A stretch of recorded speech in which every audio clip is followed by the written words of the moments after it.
दामाद जी ने अपना 9 इंच का मोटा केला मेरी गुफा में डालकर रात भर करी ठुकाई और मैं आह आह करके मज़े लेती रही।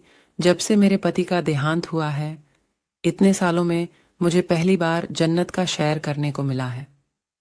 हेलो दोस्तों, मेरा नाम सुशीला है और मैं दिल्ली की रहने वाली हूँ। यह एक सच्ची कहानी है।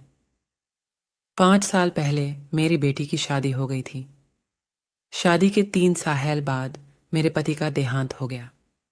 रिया हमारी इकलौती बेटी थी। अब मैं घर पर अकेली ही रहा करती थी। मेरी बेटी और दामाद कभी कभी मेरे घर आया करते थे घूमने। दोस्तों, मेरी उम्र 40 साल की है और मैं बहुत ही खूबसूरत औरत हूँ। मेरा फिगर भी अच्छी खासी है। फिर से एक दिन मेरी बेटी और मेरे दामाद घर आए। मेरे दामाद बहुत ही हैंडसम है, रंग गोरा है और अच्छी खासी बॉडी भी है। उनकी लंबाई 6 फीट है। दोस्तों, काफ़ी दिनों से मैं खुद को अकेला महसूस कर रही थी।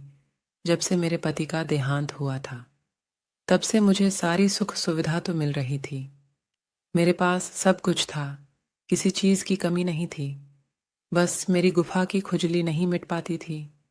अब की बार जब मैं अपने दामाद जी को देखा तो मेरे अरमान जाग उठे। मैं अपने घर से बाहर ज़्यादा नहीं जाती क्योंकि मुझे कहीं अच्छा नहीं लगता। फिर जब मैंने दामाद जी को देखा तो मैंने सोचा, अपने दामाद जी को ही पटाकर अपना काम चलाऊं।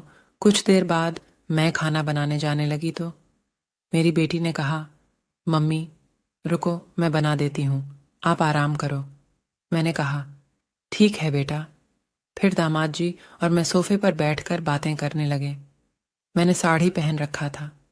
मैं अपना पल्लू हल्का सा अपने सीने से सरका दिया ताकि मेरे ऊपर दामाद जी का नज़र पड़े।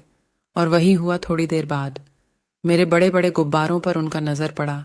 जब मैं उनके तरफ देखूं तो वह नज़र घुमा ले। मैंने उनसे कहा कि बेटा, जब से रिया के पापा का देहांत हुआ है, तब से मैं बहुत अकेलापन महसूस करती हूँ। उसने कहा, मम्मी जी, आप अकेलापन क्यों महसूस करती हैं? हम सब हैं ना। हम कब आपके काम आएंगे? अब जब मैं उसे देख रही थी तो मुझे ऐसा लगा कि उसने भी अब मुझे वासना भरी निगाह से देखने लगा। तब मैंने हिम्मत करके उनसे कहा, बेटा, जब रिया सो जाएगी तब मेरे कमरे में आओगे क्या? उसने कहा, हाँ मम्मी, ज़रूर आऊँगा। तब तक मेरी बेटी ने खाना बना लिया था और हम सभी ने खाना खा लिया। आज जो भी होने वाला था, मेरी बेटी इन सब चीज़ों से बिल्कुल ही अनजान थी। रात के 12 बज रहे थे। मैं अपने कमरे में अपने दामाद जी का इंतज़ार कर रही थी। फिर थोड़ी देर बाद मेरे दामाद जी मेरे कमरे में आ गए और अंदर से दरवाज़ा बंद कर दिया। मैंने पूछा, बेटा, रिया सो गई है ना? उसने कहा, हाँ सो गई है। फिर क्या था? अब मुझे इतनी सालों के बाद जो आज मिलने वाला था, मैं इसी को सोचकर बहुत खुश हो रही थी। मैं इतने दिन की प्यासी थी कि मैं अपने दामाद को ही पकड़कर किस करने लगी। फिर मैंने उसका केले को निकाल कर अपने मुंह में ले लिया और चूसने लगी। यकीन मानो, उसका केला इतना मोटा और लंबा था। मुझे बहुत ही खुशी महसूस हो रही थी देखकर। और मैं सोच रही थी, जब ये मेरी गुफा में जाएगा तो कितना जन्नत का मज़ा देगा। और फिर उसने मुझे बिस्तर पर लिटा दिया और मेरी साड़ी खोलकर फेंक दिया। फिर मेरे दोनों पैरों को मोड़कर मेरी गुफा को छाटने लगा और मैं बहुत ही बेचैन हो रही थी। फिर मैंने कहा, अब मुझे बर्दाश्त नहीं हो रहा, जल्दी से मेरे गुफा में डाल दो। और फिर जैसे ही उसने अपना केला मेरे गुफा में लगाकर जोर का झटका मारा, मैंने कहा, मुझे इतने सालों बाद तुमने मुझे वह मज़ा दिया जिसके लिए मैं तरस रही थी।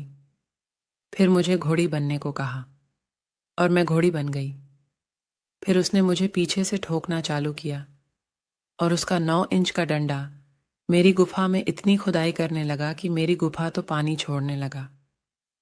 और फिर थोड़ी देर बाद में झड़ गई और मुझे बहुत मज़ा आया। मुझे इतनी सालों बाद बहुत मज़ा आया था। मुझे जन्नत का सैर करवा दिया तुमने। तो कैसी लगी मेरी कहानी? दोस्तों, कहानी अच्छी लगे तो चैनल को फॉलो करें। धन्यवाद।